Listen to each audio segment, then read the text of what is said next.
My name is Chris Johnson. I am the Vice President of Residential Lending for Ameris Bank here in Jacksonville, Florida. I'm a native of Jacksonville. I've lived in Jacksonville my entire life, and I've been in the business 15 years. Previously to that, I was a financial advisor with Payne Weber, and I've been a licensed real estate agent since 1989. Will enhance your business, maybe help you grow a little bit. My goal is to try to help you obtain more listings and try to make more sales, and really set yourself apart from other realtors. I want to make you different so that you stand out, so that you become unique.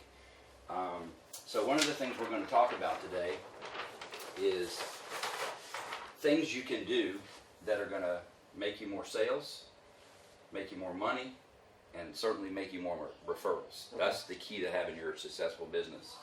And really what I want you to focus on is to be an expert in what your field is. I want you to think outside the box and be a little bit different. I don't want you to sell. I'd like for you to add value to what you're doing. It's easy to sell, but when you're adding value by thinking outside of the box and doing things a little bit differently, you'll find that your client base will strengthen. Also, I'd like for you to create an identity for yourself. I want people to think, when they think of real estate, I want them to think of you. Right. You know, so create identity, and then I want you to strengthen and identify trust with your client. That is probably the most important thing. Your clients need to be able to trust you to handle this transaction, however small, however large. Mm-hmm. So those are the things we're going to try to focus on, and I'm going to give you some ideas of how I think how you can enhance that. One of the things about relationships and successful business relationships, one of the key things that people forget to do whenever they start a relationship is they forget what they did to earn that business. So like a love relationship, you know what you have to do to go out and meet a girl and get her out on a date, right, and then continue to develop that relationship.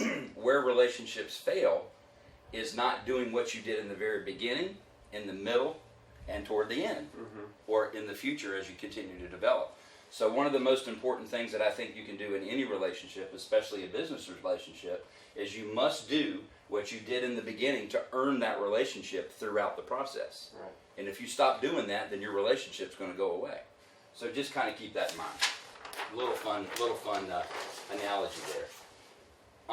Okay, so in the challenges of selling real estate, particularly listings, let's say you have a listing that's been on the market for 90 days and you haven't had a lot of traffic. Right.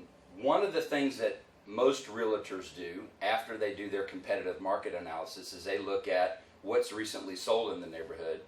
And one of the first things that they normally do is they tend to want to lower the sales price. Right.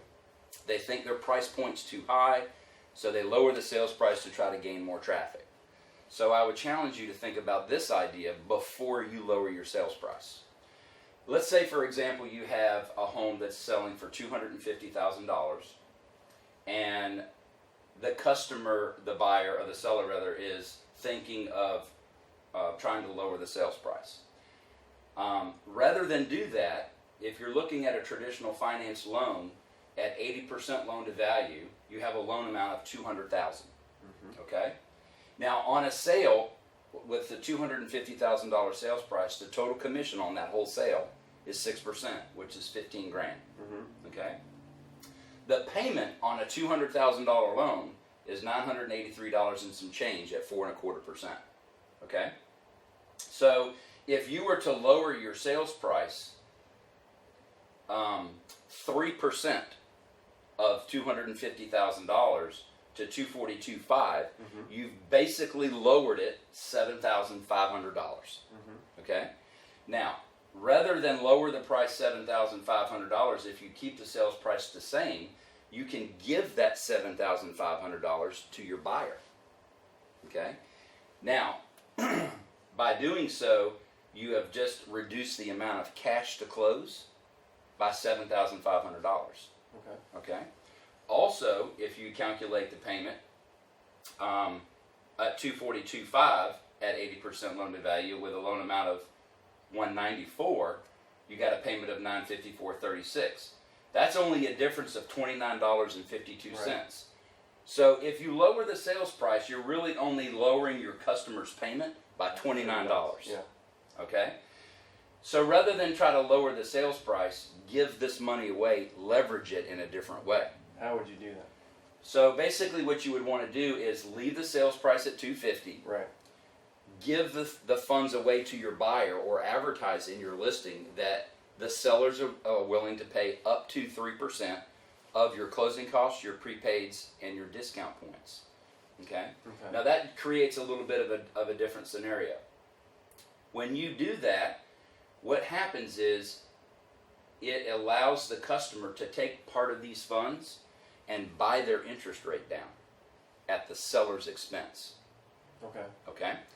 So why would they want to do that? Well, they're going to give up $7,500 in sales price, Mhm. or they're going to give it to their buyer. It's still going to net the seller the exact same amount. Right. On the HUD-1 settlement statement, they're going to get the same. Right. However, you've just created a tax deduction for the seller.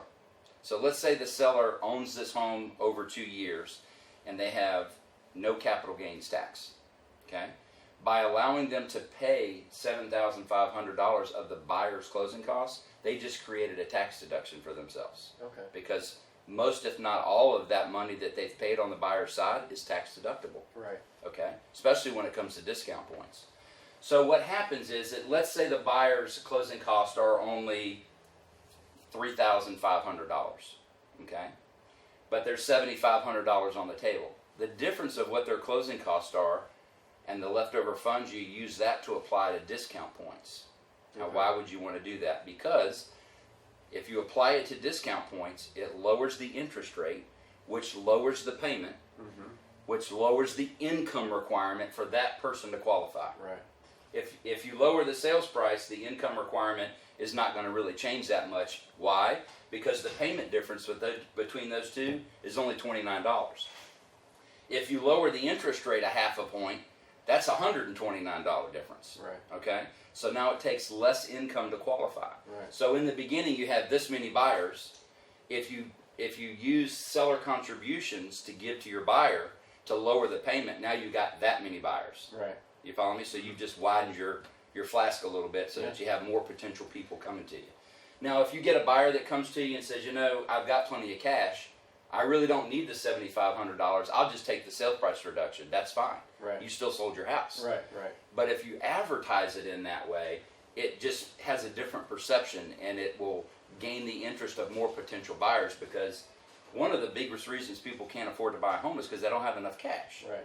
So Well, think about that yeah. before you lower your price. So average closing cost on this transaction is going to be about $5 grand, $4,500. So you got this $2,500 in reserves. So you buy your interest rate down a half of a point. That's where that payment is Right. reduced. Okay. There's a lot of reasons why you would want to do this. Now, naturally, you got to make sure that your home is going to appraise. Mm-hmm. You got to make sure that you do a very strong competitive market analysis. You got to look at your listings, your pendants, and your solds Yeah. to make sure your price point is pretty close to where it should be. Right. But rather than, like I say, lower that sales price immediately, if you add value to your customer, your seller, you can approach them with the idea of let's do this. Let's leverage this money in a different way. We might be able to create a tax deduction for yourself. More importantly, you're going to get paid sales commission on $250 instead of $242. That's always a good thing. Yeah. Oh yeah. Okay? So you really created a positive for everyone. A positive for yourself, a positive for the seller. They got a tax deduction they weren't going to get. Mm-hmm. You've shown them that you've given them some added value, and you've helped your buyers out now because they are now paying a lower interest rate because they were able to take part of this $7,500 and apply it to discount points to lower their payment. I've helped the neighbors too. That's exactly correct. Yeah. Now, here's what's really, really, really important about this: is that if you look, and I'm gonna flip. If you look right here, I'll skip to the bottom. Okay. From a net interest expense standpoint, if you finance a loan at 4.25% for 30 years, that's $154,196 in interest they're paying on that loan. Okay? If you finance it at 3.5%, it's only 123. You just saved your buyer $30,000 in interest. Wow. That's added value. Yeah. Okay, at the seller's expense. Right. It didn't cost your buyer anything. Okay, so let's say, well, nobody ever holds a mortgage for 30 years. Let's look at it for 10 years. So if you do it for 10 years at 4.25, the total interest is $76,952 versus 3.5% by utilizing the seller contribution, buying the rate down. You got $62,624 in interest. That's a savings of $14,300. So even over 10 years, they save 14 grand in interest. Right. Huge thing. Yeah. So now you've become the expert. You've helped your seller, you've helped yourself, and you've helped your buyer. And by being able to demonstrate it in this way, they're like, this guy really knows what he's doing. Yeah. So what I like to try to call this is the Whiffam effect. Okay. What's in it for me? Yeah. So we talked about capital gains. Your seller, do they have capital gains? If they've owned their home for 2 years and a day, and it's their primary home, they don't have any capital gains. They actually have a tax exemption up to $250,000 per person. If they're married, that's times 2 Mm-hmm. to walk tax-free on the sale of their primary residence. Okay. So that's a big thing. Yeah. So if they're selling a home and have no capital gains tax, that $7,500 that they're paying in sales concession for the buyer now creates a tax benefit for them. Mm-hmm. Okay, so the tax deduction for the seller is important. We talked about lowering the income to qualify, your lower payment, more potential buyers because you're opening your bend up now. Mm-hmm. As I said before, the reason that people can't afford to buy a home today is because they don't have a lot of cash. Right. Okay, so less cash required to close.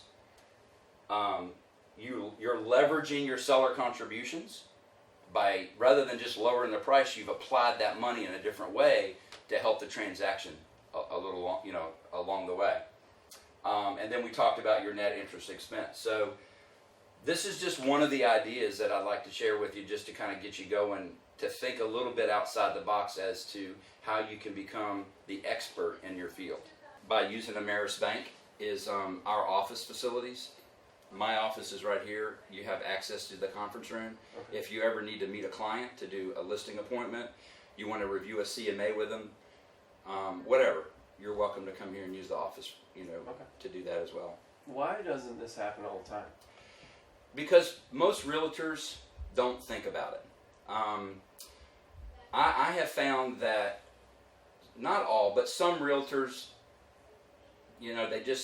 they get in their set ways of doing things, Yeah. and they just don't think outside the box. Right. And so, you find that typically most of them want to do it the quick, easy way. Right. I mean, the easiest way to do it Lower the price. is to keep lowering your price until somebody says, oh, I think that's where it needs to be, Right. and buy it. Okay? But we're in the business of making money. Yeah. We're in the business of satisfying our sellers. We want to try to maintain the value of the neighborhood Mm-hmm. instead of decreasing it. Right. So if you can show where you can add some value and leverage those funds instead of just giving them away, Mm-hmm. you're going to sell a lot more homes. You're going to become the expert. Right. It's like whenever you go to a doctor or you have to have surgery. You don't always go to the guy that's the cheapest. You want to go to the one that's the most knowledgeable, the one that has the most respect in the business, the one that says, no, we got to do it this way instead of that way. Right. So that's what I mean when I talk to you about setting yourself apart, becoming an expert, building that trust and confidence with your seller. When you're presenting these types of ideas, you set yourself apart. Right. You are creating identity for yourself that you are an expert. This is perfect for expired listings. Perfect for expired listings. Like, did they go over this with you? Was this something that they tried? Is this something that you advertised? Because I didn't see it in the listing that expired. Correct. You didn't see it in the listing. Right. Now, there are certain regulations through the multiple listing service that you have to follow in order to advertise it this way. Okay. So you might have to put it in like your under remarks. Right. Right. And that's where I've seen it periodically, but very, very little. Correct. But utilize this. It may not be something you want to approach your client with right off, Right. Yeah. but it's not a bad idea. Right. The most important thing about doing a listing appointment is find out where their cost basis is. You can a lot of times get that off of public record. Mm-hmm. Find out what their mortgage is. Need to know how much they owe on the house. Right. Calculate your commissions in there, the total of 6%, 5 or whatever you're using, and then an estimated amount of closing costs for the buyer and the seller, so that they know what their net's going to be. Mm-hmm. The sellers already have a preconceived idea in their mind of what they want to walk away with the table from. Okay. So the best way to do it is to try to get all those numbers in order and figure out the best way to leverage those numbers in the advantage of yourself, your buyer, and your seller. Mm-hmm. And in a nutshell, that's pretty much it.